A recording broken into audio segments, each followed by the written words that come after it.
questions for starters, and then I think we're going to open it up to everyone else to ask questions because I think people are really curious about your life and your whole career path. But for starters, I would love for you to give us a little introduction. Obviously, I've learned a lot about you in the past 30 minutes, but Sure.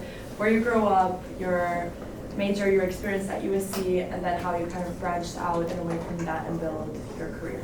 Yeah, absolutely. So, hey everyone, my name's Chirag, actually I lived in Chicago 2 years post USC, and so my colleagues used to call me Chirago in Chicago, if you can't pronounce my name, way to remember. So, born and raised LA, I grew up in the Glendale area. I grew up with my extended family, so I feel like I'm lucky, and I feel like in other parts of the world, it's very common to live and grow with your extended family, like your cousins and like other siblings and grandparents. So I kind of had that upbringing here, where I have one younger brother, I have my mom, my dad, and then my aunt, my uncle, and my 2 older cousins, and we all grew up in the same house. In fact, my mom, my dad, my aunt, my uncle still live in the same house that I grew up in. And so it's been like that my entire childhood. So dad's side of the family got very big. So we come from 5 generations of jewelers in a small town in India, expanded into Mumbai, and then family just got way too big. I think like my dad's generation's like 25 cousins and siblings. I think my generation on my dad's side's like 30 plus, like 35, give or take. So they came here in the 80s, so grew up in the LA area. So I was my dad's errand boy growing up, so I got to really understand the wholesale. My dad's a diamond wholesaler, so I got to kind of understand the business a little bit, what happens in the jewelry industry. So that was my entry point into luxury growing up.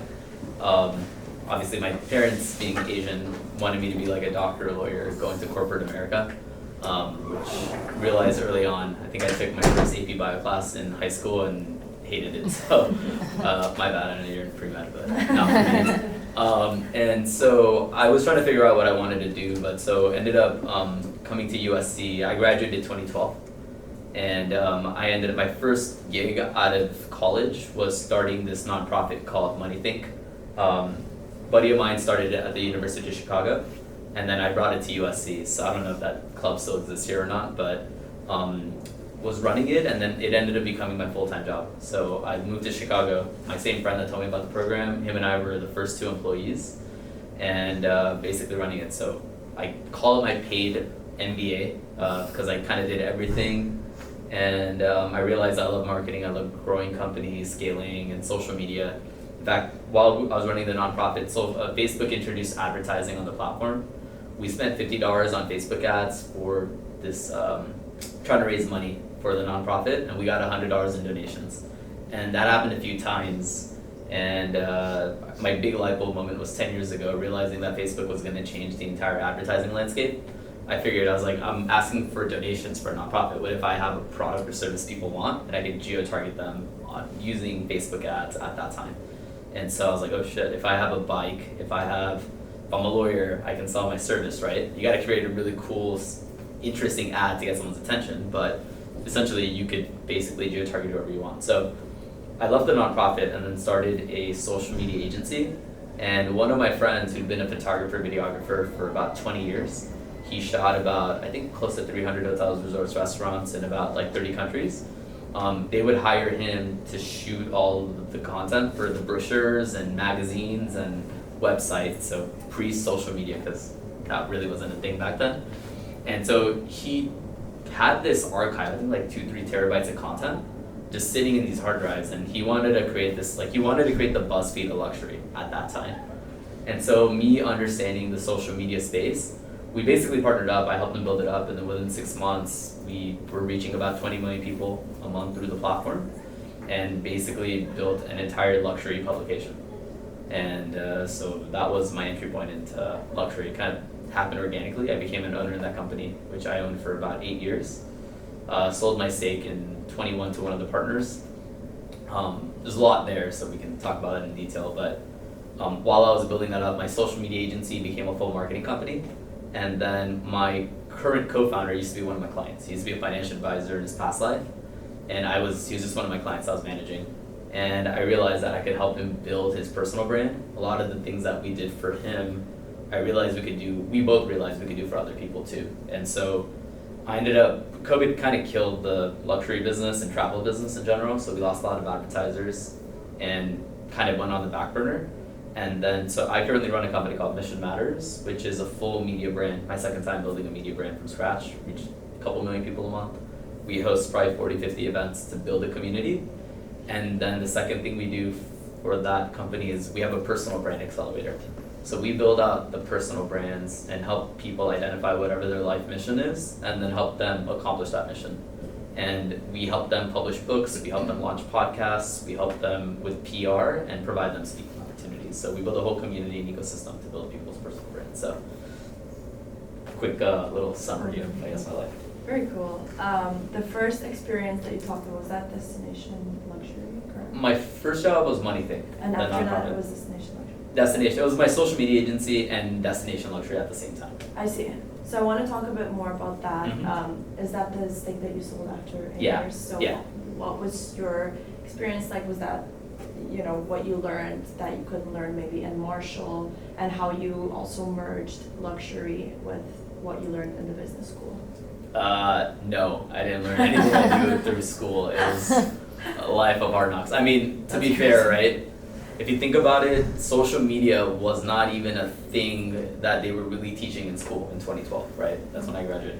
And actually, I take that back. They had one introduction to social media class or something, and it was just so obsolete. Like, by the time you finish the curriculum, they've launched a new platform, the algorithms come into, you know, they've launched a whole new thing. Like Instagram, to give you perspective, Instagram was not even a thing when I was in college, right? By the time I finished, I think in 2012, Instagram started getting a lot more traction, and people started using. I think my first Instagram post was like in summer of 2012 or something like that, or March of 2012, whatever it was. And it just started picking up, and so no one was teaching you about social media, because by the time you learn how one platform even works, or you could even create a curriculum around it, they've already launched the second one, or another one's launched, right? Like TikTok came out, and then there's gonna be something else that's I think gonna be more prevalent. I definitely think we're right now in a market where it's super oversaturated with trends. So what do you think is the best way to make sure that you're keeping up with them? Yeah, great question. The way that I do it is I follow a lot of marketers. Like, number one, I'm really interested in this subject, okay? So that's like, I feel like you kind of have to be interested in what you're doing. Otherwise, my response is, why the hell are you doing it in the first place, right? I mean, you're gonna spend, half of your life working, or more, I think it's like 2/3 of your life you spend working. Like, you might as well do something you really enjoy, because that's where you're gonna spend a lot of time.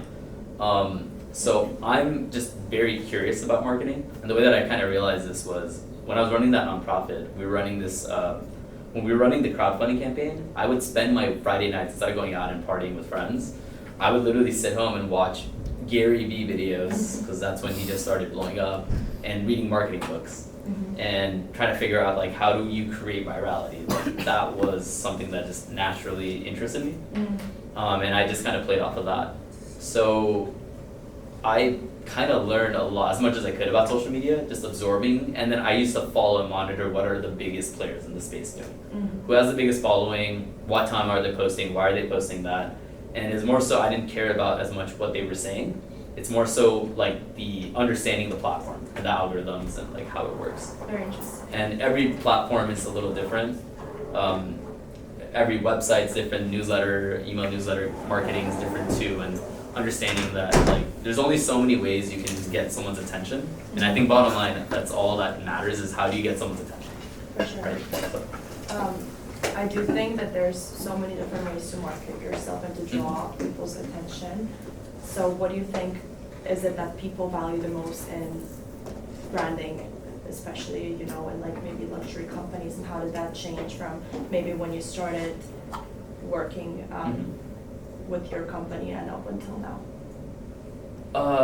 Okay, so a little bit, I think the first thing that's most important is you have to know who your audience is. So you have to know, are they like elderly people who can afford luxury? Is it aspirational people and they're younger? Because those types of people will spend time on certain platforms. So you first have to know your audience. You have to know what you're doing, why you're doing it in the first place. And I think that's the overall, like marketing is my thing. And I feel like this also applies if you're like becoming a CFO of a company, if you're going into finance, or even other industries and other areas of this business. Mine was marketing, and so for me, I had to understand high level, And I feel like this is the information that is multi-generational. It's more so, and this I don't think has changed much. It's more so like you're building out a business plan. It's like, what are you doing? Why are you doing it? How much are you gonna charge? Like very basic, fundamental business principles. I feel like marketing has that too. Like what's your vision, mission? Who's your target audience that you're approaching? Then based on that, figure out what are the platforms where that audience spends time, and then you build a social media content strategy so you can then connect with that person. Okay. And part of marketing too isn't necessarily just doing it digitally. I think there's a huge in-person component that a lot of times is missed on the over too, especially in luxury. Interesting. In what way? What do you mean by in-person component? Yeah, so have any of you spent more than $10,000 to buy jewelry without looking at it in person? More than likely, most people probably not, right? Or a car, for that matter, right? You're not gonna go buy a car without test driving a car. Mm-hmm. So luxury products and experiences require human touch, feel, sensation. Mm-hmm. And that's the part that I think a lot of times gets overlooked. And why in-person events I don't think will ever go away. I say that with a caveat, depending on how AR, VR goes, and like if we're gonna plug into the matrix, then you can feel things virtually, right? But that's a whole nother conversation. Anyway, so in-person is just as important as the digital content you're creating. And it's all, at the end, I believe it's about building a community. 100%. And we kind of talked about this earlier, but we like to bring up like the effect of the pandemic was huge just in terms of, you know, how much less we're interacting with people. You just told us that you did a podcast that was fully virtual, and I think that's something, podcasting wasn't really a thing until a couple of years ago. And now it's a huge, I feel like, medium for people to reach their audience. And I think you talked about that you guys utilize podcasting as well. So Yeah. you can talk about more about Yeah, I mean, our entire company was built off of podcasting. I mean, I learned so much. I think having built a media brand through Destination Luxury, the name of the luxury publication that I founded like 10 years ago, I realized pretty early on, if you build a podcast, a video podcast specifically, I knew how to build an entire media brand off of that one piece of content. Like literally I can take one video podcast that's 30 minutes long, right? Take that content, transcribe it, you have a blog post. Now you can do SEO. You have a reason to send out an email newsletter with your community because you're not selling them a product, you're educating them through the podcast. And it could just be you promoting the podcast to your newsletter community. So you do newsletter email marketing. You have social media content. You could take that content, cut it up into shorter snippets. Now you got content for TikTok, Instagram, LinkedIn, Facebook, YouTube Shorts, Twitter, Threads, like every platform on social platforms. You can hit all the podcasting channels because you can extract the audio content. And then you could even write a press release on that, so you can do a whole PR marketing campaign around that too. So literally you do full, the word is omni-channel marketing, which is you're creating content on every single platform off of that one piece of content. And that's how we built our media brand. So like my co-founder, it was interesting actually. So when we started Mission Matters, it started off as a book publishing company. And what we realized is that for every 10 interviews that he conducted, and these were just potential, like really get great guests with like incredible stories. When we would interview them, they would see who are we, like why would they join the podcast, and they would see information about us being a book publishing company. So for every 10 guests that he interviewed, we actually got one book author client out of that. So I'm scratching my head. I mean, I don't know if you've, I don't know how much marketing experience you guys have had or not, but I've never done anything in my entire career, in the 10 years that I've been in marketing, to get a 10% conversion rate, to do something where you're talking to 10 people and you get one client out of that is really freaking hard to do, and it's amazing. And I was scratching my head because I realized we're building a media brand while I'm doing sales. And I'd done this once before because I built that luxury publication where it got to the point where we had enough audience, where we were getting enough advertisers, where I wasn't losing money on building this anymore. It was self-sustainable. So I had enough audience and enough advertisers where I wasn't losing money on this. And because we had this whole media brand, I can then connect with, I can get clients from a marketing agency. Normally you have to spend money in order to get clients and do sales, right? It was the opposite for us. We were making money while we were getting clients at the same time. And that's what I realized we could do with the podcast is for every 10 guests. So my co-founder went from interviewing one person a day to doing 3 to 5 interviews a day to then building it up eventually to 5 to 10 interviews a day, up to the point where we were doing 15 to 20 interviews a day, and the numbers were still consistent. Amazing. So anyways, podcasting I think very valuable. Very cool. And I think one thing I get asked this a lot actually is like there's been a huge spike in podcasts that you kind of mentioned. I think a lot of, how many of you guys listen to podcasts? Just curious. Just about everyone. Okay. So I think there's like 1 million when we started podcasting, there was only 500,000 podcasts in existence. So very new. This was like 2017, 2018. And then right before COVID, or March 2020, there were about 1 million podcasts in existence. Today there's over 5 million podcasts in existence. And I've been asked, like, isn't there a saturation in the market? Well, here's one interesting thing to note. I think after 3 or 4 months, there's about an 80% drop-off in podcasters. So what that means is there might be 5 million podcasts in existence, but there's only 1 million podcasters that are consistently creating content. Now, there's 8 billion people on this planet, so I think there's more podcasters, the whole pie is enlarging, right? So, understand that. I can now, let me compare YouTube. How many YouTubers do you think there are that exist in the world today right now? Like content creators on YouTube. Does anyone know? 1 million? 100 million? Close, 115 million. I was thinking successful. But so point being is though, and I get asked this often, does it make sense for you to create content on YouTube? Yeah, because at the end of the day, who cares how many other creators there are? The whole point of this is people are interested in you and your company and your brand. You're building a community for yourself, right? So if you're consistent enough, even if you only start off with only having a few hundred followers in the beginning, that's how everyone starts. But the name of the game is you got to be consistent, right? Because the way that I see it is there might be 1 million, there might be 5 million podcasts in existence. Well, what happens in 10 years when there's 50 million podcast creators or 100 million podcast creators? Wouldn't you want to start now when it's just so early? So and that's the way that I see it. Really interesting, yeah. What an amazing perspective on podcasting in general. And clearly we can see from this that you're very entrepreneurial. So I want to hear more about the transition that you had to Mission Matters and where you kind of built a brand from that as well after the start. Yeah, I mean, I think, so there's a few, I think, key lessons. The first thing is when I was running MoneyThink, the first nonprofit, I knew I wanted to do the whole entrepreneurial thing when I kind of learned early on that I just, I'm not the person to be behind a desk, and I just don't really like being told what to do.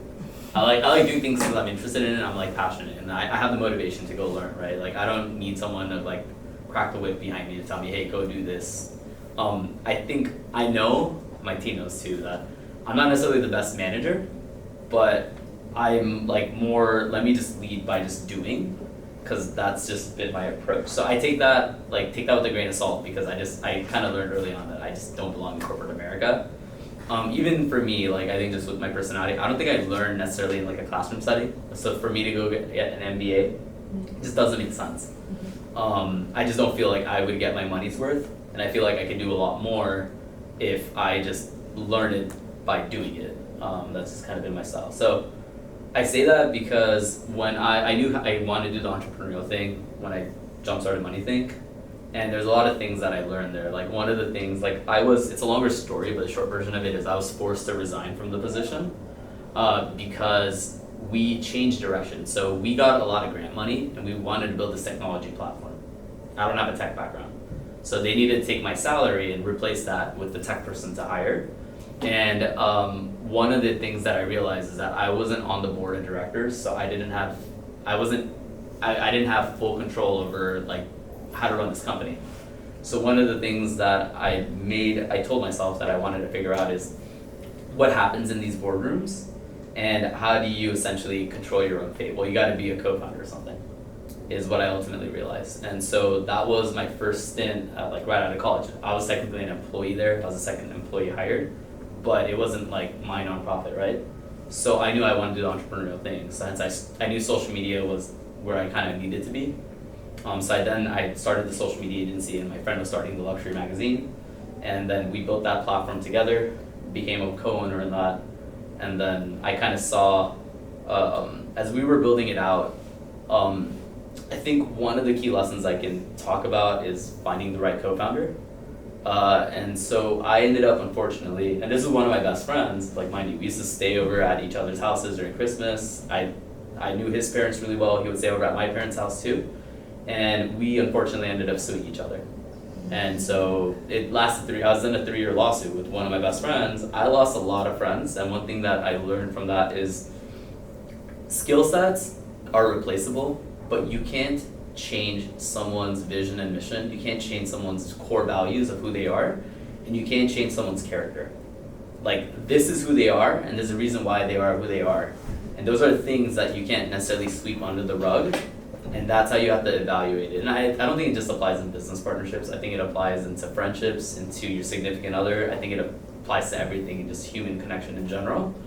And so one of the things that I flipped was I needed to find someone whose values were already aligned with mine. And that was super important to me, was finding someone that had the right character, that aligned with what I wanted, the right core values, and was aligned in like my personal visions and missions for what I wanted to do. Really interesting. So you think the key is to not start companies with friends? I think you can, but if there's red flags, you can't ignore it. If you see point blank that, hey, we're friends and we can hang out, but because there's no sense of responsibility or accountability that we have for each other, it's not like anything that, like, we're hanging out as friends. It's not like I'm responsible for you being able to pay your bills and stuff, right? It's way different when you're working together. So if you realize that you guys are friends because of, something else, whatever, but there's character misalignment, or the goals and the visions that we have are misaligned, then don't work with your friends. And if you can't communicate in the same manner, and your communication styles are very different too, then that leads to a lot of problems. Okay. Really interesting. I think a good way to notice this is like parents fight, right? And a lot of times it's communication issues. So that's like one way to kind of notice it. Yeah, absolutely. I want to redirect our conversation kind of more towards luxury also. I kind of explained to you the concept of Avla and what we do here and how we perceive luxury maybe in a kind of non-traditional way. So I would love to hear your perspective on the term luxury, especially coming from a dad that was a jeweler. I think that would be really interesting. Yeah, so my definition of luxury is being able to do whatever you want, whenever you want, with whoever you want, on your own time, ultimately. So, time, money excluded, it's just having the opportunity to spend time. And for me, it's the quality time that you get to spend on it. And so that being my definition of luxury, it was interesting owning a luxury publication because I felt like I was at the epicenter of just information and knowledge. Like, I wasn't by necessarily any means, aside from having that jewelry background, it's not like I was an expert in other parts of luxury, but it was really interesting being able to interview pretty much any executive from any luxury brand under the sun, and experience what it was like. Like, there was some really, this is probably like the 20% highlights of my job. 80% of it was just like a grind. But like some of the cool things I got to experience was like Bentley, for example, they released a Bentley Bentayga, which was their SUV. And they would bring out press to come write about and experience the car. And so I think I had the chance to fly or like travel to like 25 countries, working with different tourism boards where they wanted us to experience the hotels and the restaurants and everything. So like you get a full experience and breadth. And it was interesting to see how the entire luxury industry is interconnected, how wealth transfers over, how people that are interested in, say, certain cars might be interested in certain watches, might be interested in certain fashion, might be interested in certain foods and styles and cultural contexts. For me, I really enjoyed the travel part of this, and like travel, culture, and food were really important to me because that's how I like learn about other people and kind of connect with them. So having a luxury publication, I got to learn about the entire luxury sector and how it interconnects in a variety of different ways and how people on different spectrums of luxury kind of connect with each other. So I'll give you an example, like how Kia has, like at that time, I think a few years ago, they launched their Kia 900, which is their luxury vehicle, but how that compares to like Mercedes, and then how that compares to like Bugatti and Volkswagen, and you get to really understand the different genres or the different, like, I guess the levels of luxury, right? And so kind of seeing how people interpret their own like definitions of it too. So Very cool. Yeah, amazing. I think the last question I want to ask you before we open it up to the whole room as well is where you see the industry, the luxury industry in particular, heading in the next couple of years. I think it's changing, and I could see it from being materialistic and like more gaudy into more like meaning and more intention. There's a lot of people on this planet, and I feel like there's always going to be room and space for like the materialistic possessions, but I think there's a huge growth on experiential opportunities too, where more people want to be able to travel, or more people want to be able to experience different lifestyles and cultures and foods, and I see that's kind of where things are headed, is more meaning beyond just like the gaudy and just the flash. Very cool. Comes with it. Okay, amazing. Now it's your guys' turn.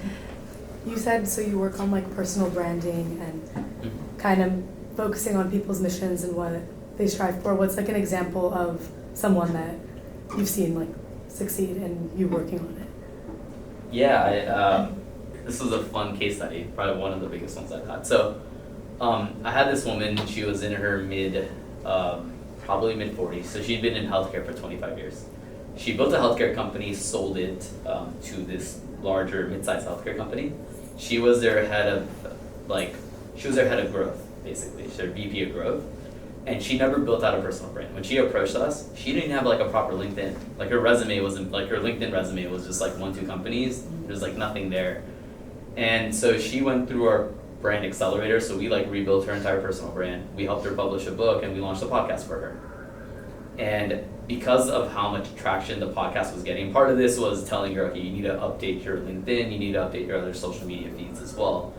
And within 4 months of her publishing the book and launching the podcast, because that happened, I want to say it was December 21 is when it went live. Within 4 months, a headhunter at CVS Pharmacy found her, and then they were listening to the podcast content and the caliber of people that she was connecting to.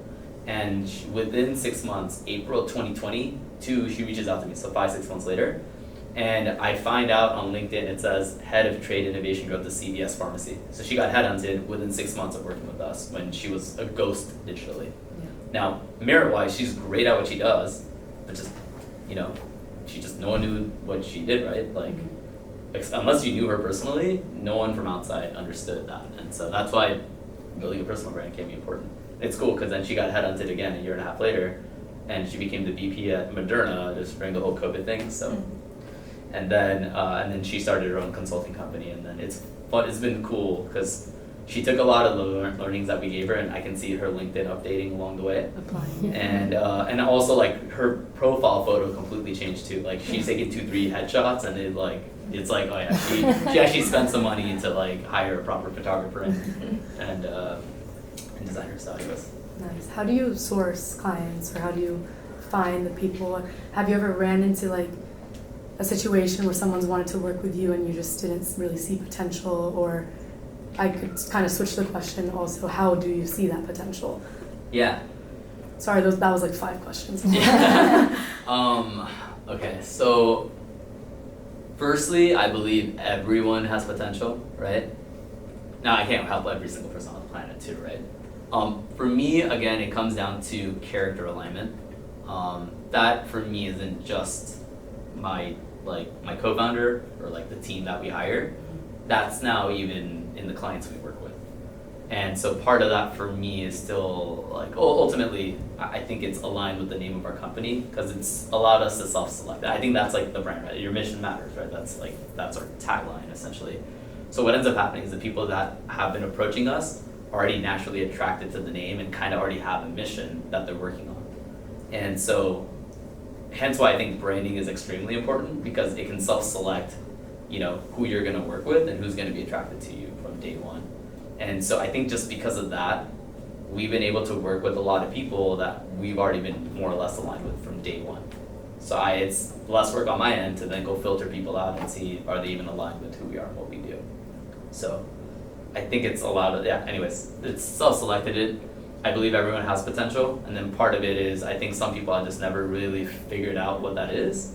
And so a lot of times it's like helping them like become unstuck sometimes, or to help provide them clarity and like fine tune of like, you've done a lot of things, and like I have a client right now that's doing a full rebrand where they're going from, it's actually a cool story. She was the strongest woman in the world at one point. You know those like competitions where you like move airplanes, and so she won that in 2019. In 2020 she got into real estate.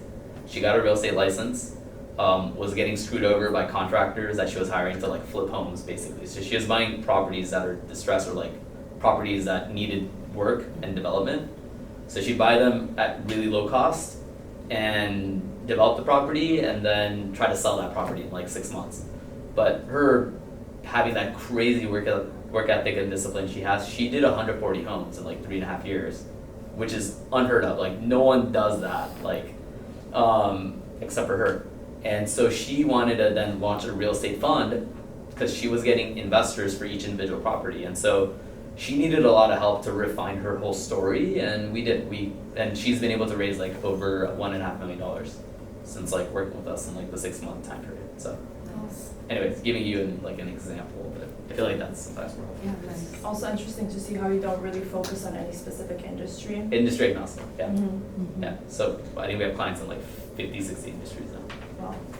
Which one would you say is the most prominent? Like where do you get the most clients from?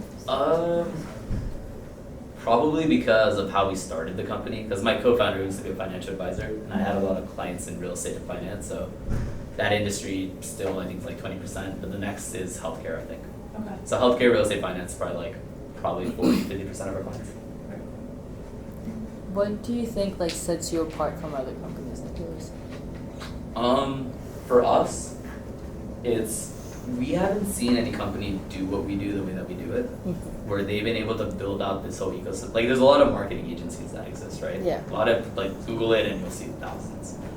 There aren't that many companies. When you type in personal branding agency or personal brand accelerator, there's way fewer, firstly. Secondly, there aren't that many personal branding agencies that have a book publishing division in-house, that have a podcast agency division in-house, that do PR the way that we do it, and also have their own events where I can provide speaking opportunities. Maybe Forbes, but Forbes charges you an arm and a leg because they're Forbes. They're a big name brand. You work with us, I can remove 1/0 what Forbes is charging you. So it took us 8 years to get to this point where we kind of built all this out, but the way we built it was just understanding the needs of our own clients. So like we started off as a book publishing company. That person would approach us and say, okay, cool, like you help me publish this book, I want more PR. We had enough clients asking us for help for PR that we're like, okay, can we launch a PR division and can we help them with PR? So we started just adding more things based on our clients and what they wanted. So that's kind of how we grew this. So it was a very organic process, whereas I'm like, hey, we're gonna build all this out exactly this way. It was more so just understanding the life cycle of our clients and how do we help them out, provide them so much value that they stay lifetime clients of ours. How big is your team? 25 people. And is it like split by division, or is everyone pretty much hands-on? Yeah, it's kind of split by division. And there's some overlap, but like our podcast agency team's about like 10 people. Our book publishing division's about like 6-7 people. Our PR team's like 2 of us. Our events division is probably 3 of us, and some overlap. And then our media side of the business probably like 5 people. And then we have like a executive that oversees each of those different departments, and then they have teams under them. For us college students that want to go and work in, I don't know, maybe say like media, entertainment, and for me specifically, I want to work in marketing and fashion, how important is it to have like a personal brand when we're going into the job application process? And if it is crucially important, what are some tips in terms of things to do and things to avoid doing? Yeah, I mean, look, front and center, everyone's on social media. So you better believe every single person you're recruiting with is gonna go through every single thing you have online about you, right? So the do's and don'ts are, I think, are kind of self-explanatory and obvious, but if you have a lot of baggage of stuff that you've done even from like high school, it might make sense to go back and start removing those things. Because as you guys have seen, like even like the whole Kevin Hart situation with the Oscars, I think it was like 2-3 years ago, right? Someone dug something from like 15 years ago and became an issue, right? So you never know. I mean, you know, you're in college now, but 10 years from now, one of you guys might end up being a billionaire, right? So you better believe someone's gonna go back and dig up dirt. Maybe one of you guys ends up winning an Oscar or something, right? So you never know. So the obvious don'ts are if you got a lot of stuff that's a little bit more outside of like, you know, of who you are as a person that doesn't portray you properly, delete that. And then on the flip side, the do's are like if you have interests and I don't know, you're in fashion, right? And you're going around and like you're creating content that showcases your interest in fashion, then that's kind of what you want to put front and center, right? And then you want to be more active on the other social platforms. That's like part of the whole thing that we teach on personal branding is figure out what your interests are. But you want to humanize yourself too, right? I mean, we're humans ultimately are recruiting other humans. So you want to add in that, you know, you've spent time with family and friends, that you have other interests outside of that. But it gives you a full picture on who you are, basically. Are there certain things that people have done that have made them seem unauthentic on social media? That Yeah, of course. Like, I guess certain examples, I guess, that you've seen commonly people do. I mean, every social media, you know, influencer, I feel like half of them are bikinis, right? Like those bikini models, right? Like that's millions of them, right? Super inauthentic. You know, I think over time people can kind of see if you're fake or if you're real, right? If you're authentic and if you're trying. I think one of the easiest ways to build it up, and I get kind of asked this, is like, well, I'm not, like, why would someone want to listen to me? Well, I was like, well, you have family, you have some friends, so you're going to have an audience immediately. But I think the easiest way to create content is document. Like, you're documenting your life as you're doing it, right? So if you're planning to go to med school, right, document your life of what it's like being a struggling college student that's trying to, you know, get past the MCATs. So you have this entire thing that shows, like, what it's like in the life. Because there's a lot of people that are going to be going to med school, right? There's millions of people out there, so you're going to build an audience for that.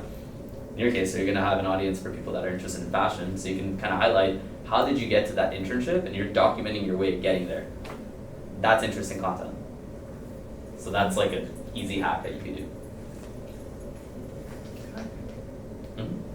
I'm curious to understand a little bit more about your comments on character alignment. Mm-hmm. How do you find out whether or not you're aligned? Is it just kind of like, you know, a gradual thing where somebody's behavior becomes very, you know, apparent over time, or is it something that you can notice right away? I think over time it's gotten easier. The way I figured out character alignment was by figuring out for myself what are my characters, right? Like, what are my character traits of who make me me? And I think that's where you start first. And then one of the things you can do is figure out what are the character traits in other people that are aligned with you, and like go through an entire exercise and create like a checklist. This is something that I had, there was a point where I did hire like executive coaches, personal coaches in 21. This is like right as I was like offloading the luxury publication and focusing on Mission Matters, what I do now.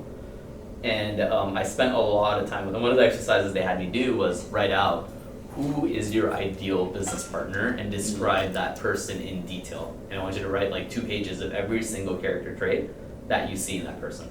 Mm-hmm. It's funny because I got lucky and I feel like this just happened, right? Whether it's the universe bringing us together, but like I created that checklist, and on paper, my current co-founder that I had checked every single box on that list, basically. Mm-hmm. But I think that's like if you start with yourself first, you have to know what are the characters that are important to you for yourself so that you can grow into that person that you want to be. And then figure out what are the characteristics of other people that you want to be closer to, right? I think you can do this with friends. I think you can do this with significant other, with business partners. So I think you could kind of find your tribe of people that are aligned with who you are. Yeah. No, go ahead. Sorry, just kind of wanting to, and another thing that, you know, stood out to me was how you were basically removed from, I forgot the name, excuse me, but Money Think, yeah. Money Think, right? What is the one most important thing that you learned in that, you know, time period where you got removed and then it almost seemed like you had a bounce back where you kind of just like, Yeah. you figured it out and you started just kind of making different moves. Like, what is the one most important thing that you learned during that time period? How to move on and let go, like truly let go. And I don't mean just like, okay, I'm gonna move on from now. It's like emotionally let go, that I have no emotional baggage left over. That spiritually, it hasn't stunted my growth spiritually. In my, it hasn't hurt my soul. It hasn't physically or mentally crushed me either. And there was a point where I think you go through like the 5 stages of depression or whatever. For me, it was understanding that number one, it's a nonprofit, there's no like money on the line, right? I'm not gonna become a multimillionaire from this. Secondly, if I fight this, the people that are gonna get hurt the most are kids that we're impacting. That was the most important thing, right? Third was putting myself into the people that made the decision, their shoes, to see like what were they going through. I wasn't in the room, so I didn't make the decision, but I can speculate and I can see what's that decision making process that they had to go through and to why they made that decision. Part of it then was also, what is my next move like from this? And I was like, well, I'm really interested in social media. I was like, all right, this is now my opportunity to go all in on social media next. So those 4 things immediately like happened kind of simultaneously, because it didn't take me long to get over that one. There's others that like were way worse, but like that one, probably 2-3 weeks to sit on it. And I took my time, it was just like, I think the first week or 2, I literally stopped. I was like, shit, I was working like 70, 80 hours a week sometimes. And to literally, I got all this time back. I'm like, shit, what do I do? I got 168 hours and I don't have to report to anyone, I don't have to do anything. So I was like, so that's where I can kind of digest. I fortunately had that curiosity that I explored enough to know I want to get into social media, so I kind of had the next thing I want to sink my teeth into. But something I feel like anyone can do to figure out what your passions are, and even if you aren't necessarily doing that all the way now, how do you do that even like on your spare time? The best example I can share is because I just had the conversation. So one of our clients is the C-level executive of Ernst & Young. He'd been there for 40 years. And one of the things that he mentioned to me is that he had a passion for TV or for entertainment and launching like a TV sitcom. And he could never pursue a single passion. And he felt like the corporate world for him sucked his soul out for his passion. He's like, shit, I got all this time back. And I feel like I've never been able to do things that I'm truly passionate about, what I cared about. And he's doing this volunteer project completely out of left field and trying to write a sitcom play because now he got all this time back. And he's like, shit, I'm actually excited to work on this versus getting on a freaking board meeting and hearing complaints from XYZ people. So anyways, I feel like, why would you spend 40 years and not try to do it at the same time? This is the way that I see it. Going back to the partnerships, considering that you had a bad experience, what prompted you to get a new like in the new venture? Great question. It didn't actually happen as like a full-blown partnership. The way we built the company, it's kind of like you're dating someone. That's how we did it, because we didn't go into it building a company. The way that it happened is he was a client of mine, so I was like advising him, and I would see him pretty frequently because we were part of this organization, so we would see each other once a week. And he approached me with an idea because he published his own book, which takes a lot of time, money, energy. So it took him like a year to publish his first book. And but he got a lot of opportunities out of it. He started getting paid speaking opportunities, he got a lot of clients. So he wanted to write a second book without having to write the book, so he basically took this model, and instead of him writing the whole thing, we brought in 15 authors, and each of us wrote a chapter in the book. It's like a long form blog post, right? I can write 2,500, but you guys can write that shit in a weekend. You guys do that already for college, right? So I was like, oh, easy, I know how to do that. So we got 15 people together, and our whole idea was, he was a financial advisor, I'm doing this for marketing. I just wanted to build up my own brand. So it started off with one project that we worked on, and that was it. One project turned into 2 projects, turned into 3 projects, and I spent 1 year working with him. So I really got to know him. And then we're like, hey, I think we're onto something. I think we could start a company around this. So it started as a book publishing company. And it was a side hustle for both of us. And then we got more and more opportunities. He wanted to build a media brand. I was in the industry already, or he wanted to launch a podcast, and I told him I could turn this into a whole media brand if we do it right. And we did, and so then it went from us then working as like a side hustle to 2018 as like a part-time. We were doing it maybe like 20 hours a week while we still focused on our main things. In 2019, we slowly started making the transition to then do this equal 50-50 into what we were doing respectively, and then we went all by 2020. So it was a 3-year gradual process of like, you know, you're like maybe dating someone, and then you finally become boyfriend, girlfriend, or girlfriend, or whatever you're into. And then eventually you get engaged, and then you get married, right? So that's kind of how we did it. Because, I mean, when you get a business partner, it's a marriage. Because it's a legal contract. So. Interesting perspective. I think one or two more questions. Yeah. I have another question, sorry. You said that you work among like a lot of different industries. Which one is the most challenging? Challenging? How many of you guys are familiar with the whole Web3 space? Web3, does that like ring a bell? You know, this whole crypto blockchain space. So, and I think it's just situational, right? In 21, 22, Bitcoin was priced at $60,000, and there was a lot of money being poured into blockchain companies. Like, you could literally send a pitch deck, and just because you put the word blockchain, you might get money, and without even having a technical person on your team, which is stupid, but that's kind of how the industry was. You know, there's a lot of free money, right? There's a lot of variables. So. Anyways, in 21, 22, the whole market crashed.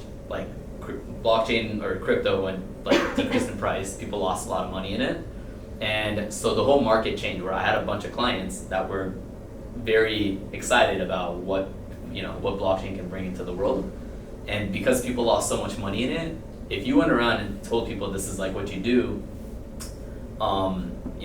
basically you get like bad looks. No one would invest in your company. Like, it just literally, it's like an immediate red flag. And it's interesting now because 2 years later, I have a couple clients who are like super excited about the whole space and stayed excited. And because crypto, I think, is back at like 55, or Bitcoin is back at $55,000, there's this whole wave of like, oh, you can now make money back in the industry. All this shit happens in waves. I mean, it's very normal where you lose money and you start gaining money again. What's challenging is I had a lot of clients that lost opportunities and they jumped into the new ship, but the people that stayed in the industry are actually doing pretty well right now, and they built a brand enough to show that they're in it for the long haul, not just jumping into the next thing that's like flashy. Yes, you mentioned a lot about how branding is like one of the biggest catalysts for you to like reach your audience or community. What do you think sets like personal branding apart from like general corporate branding? Like, what are the nuances that you think set those two apart? Yeah, there's similarities, firstly. Right, because when you talk about mission, vision, I mean, companies need to do this too, right? But the main difference is you're human. The company's not human. Now, you can add human qualities to it, right? Like, I think there's some platforms that do a good job, like, I'm trying to think of something more recent, like, I think KFC, there's one of those platforms that creates very satirical content, and they're like it's just satire. It's just like all the content, it sounds like a very sassy like human being running that brand. I think companies and corporations that add a human touch to it actually perform way better on social media, because it becomes it's funny, it's ironic, it's relatable. And that's the main thing, is that you're a human being, right? And I think that by default already sets you apart. And the more I feel like in touch with who you are, and the more you allow that to show, and not really care about who's gonna, because people self-select, right? Like, maybe you're interested in cars, right? And she's interested in fashion, right? She may not be interested in that, so she may not follow you, but maybe he is. And actually, the content, people will follow who they like and what they're interested in, right? And that's kind of how social media works, is you get to find people that have shared interests in a very scalable way that historically has never allowed us to do that before, until social media or internet. I don't know if I answered your question. Yeah, you did. Yes. Okay. I think last two questions. Yeah. How do you think the balance is going to play out between like people creating their own brand, perhaps like a celebrity brand or an influencer brand, so like maintaining their own personal brand while also like adhering to their larger brand, whatever they're selling, but also keeping that like individual brand as like their central element? I think the people that will ultimately perform the best are the ones who know how to combine that together.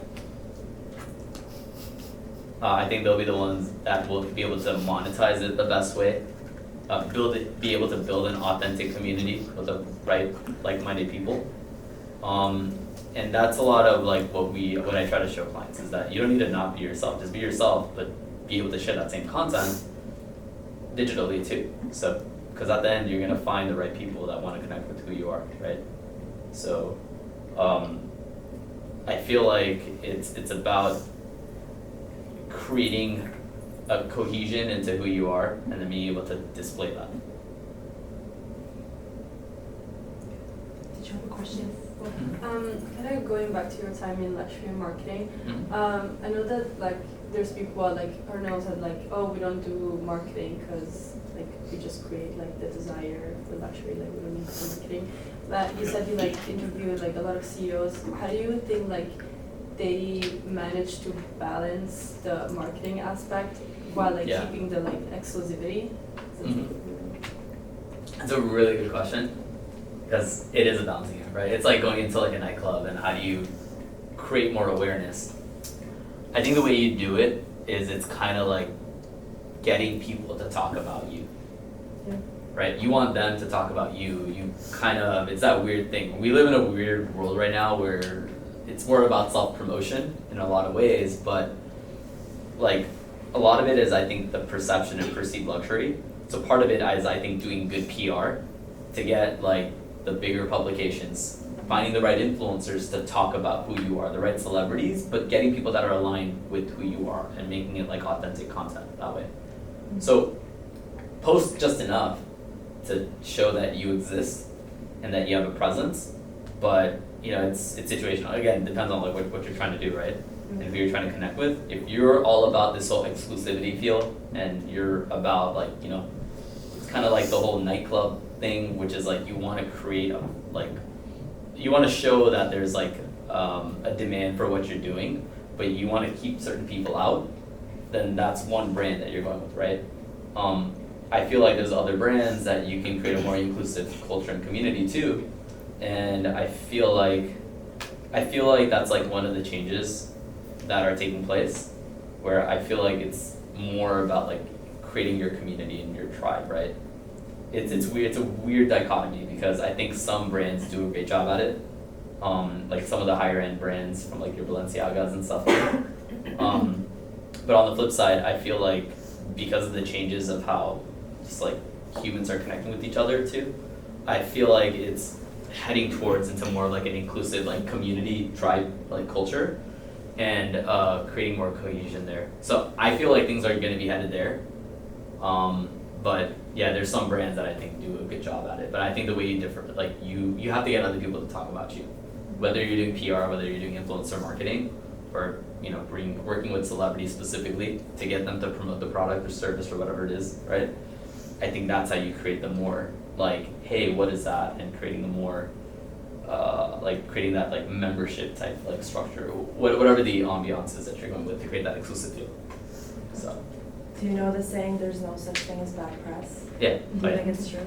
Yeah, I do. Well,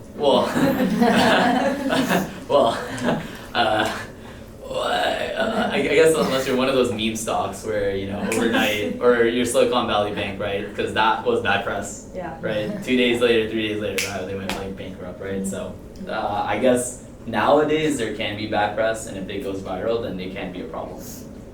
But historically, before the last couple of years, I feel like that saying is true. Generating talk is important. Generating talk is important, yeah. But not getting millions of people that are going to sell your stock and then you go bankrupt, right? That's a whole different situation. Okay. Any last questions? Nas feelings? If not, thank you so much for coming to talk to us. Yeah. Sorry.